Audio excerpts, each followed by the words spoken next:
दूसरा अध्याय, शिव पुराण का परिचय और महिमा।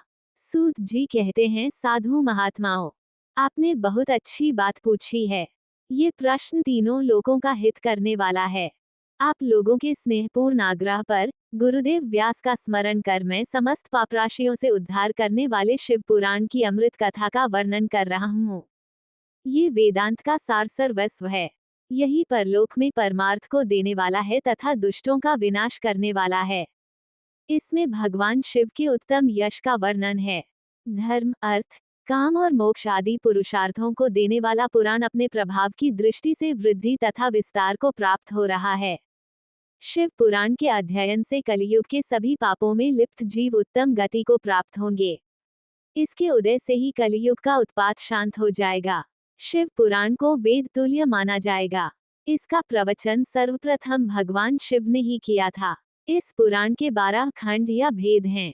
ये 12 संहिताएं हैं। 1 विदेश्वर संहिता, 2 रुद्र संहिता, 3 विनायक संहिता, 4 उमा संहिता, 5 सहस्रकोटि रुद्र संहिता, 6 एकादश रुद्र संहिता, 7 कैलाश संहिता, 8 शतरुद्र संहिता, 9 कोटि रुद्र संहिता, 10 मात्र संहिता, 11 वायव्य संहिता तथा 12 धर्म संहिता। विदेश्वर संहिता में 10,000 श्लोक हैं। रुद्र संहिता, विनायक संहिता, उमा संहिता और मात्र संहिता प्रत्येक में 8,000 श्लोक हैं। एकादश रुद्र संहिता में 13,000, कैलाश संहिता में 6,000, शतरुद्र संहिता में 3,000, कोटिरुद्र संहिता में 9,000, सहस्र कोटिरुद्र संहिता में 11,000, वायव्य संहिता में 4,000 तथा धर्म संहिता में 12,000 श्लोक हैं। मूल शिव पुराण में कुल 1 लाख श्लोक हैं, परंतु व्यास जी ने इसे 24,000 श्लोकों में संक्षिप्त कर दिया है। पुराणों की क्रम संख्या में शिव पुराण का चौथा स्थान है, जिसमें 7 संहिताएं हैं। पूर्वकाल में भगवान शिव ने 100 करोड़ श्लोकों का पुराण ग्रंथ ग्रंथित किया था। सृष्टि के आरंभ में निर्मित ये पुराण साहित्य अधिक विस्तृत था। द्वापर युग में द्वैपायन आदि महर्षियों ने पुराण को 18 भागों में विभाजित कर 4 लाख श्लोकों में इसको संक्षिप्त कर दिया। इसके उपरांत व्यास जी ने 24,000 श्लोकों में इसका प्रतिपादन किया।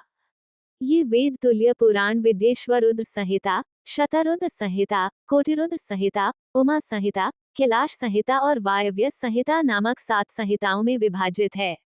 7 संहिताओं वाला ये शिव पुराण वेदों के समान प्रामाणिक और उत्कृष्ट है। इस निर्मल शिव पुराण की रचना भगवान शिव द्वारा की गई है तथा इसको संक्षेप में संकलित करने का श्रेय व्यास जी को जाता है। शिव पुराण सभी जीवों का कल्याण करने वाला, सभी पापों का नाश करने वाला है।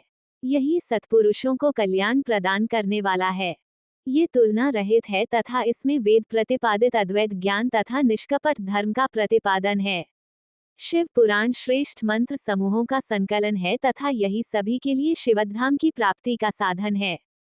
समस्त पुराणों में सर्वश्रेष्ठ शिव पुराण ईर्ष्या रहित अंतःकरण वाले विद्वानों के लिए जानने की वस्तु है। इसमें परमात्मा का गान किया गया है। इस अमृतमय शिव पुराण को आदर से पढ़ने और सुनने वाला मनुष्य भगवान शिव का प्रिय होकर परम गति को प्राप्त कर लेता है।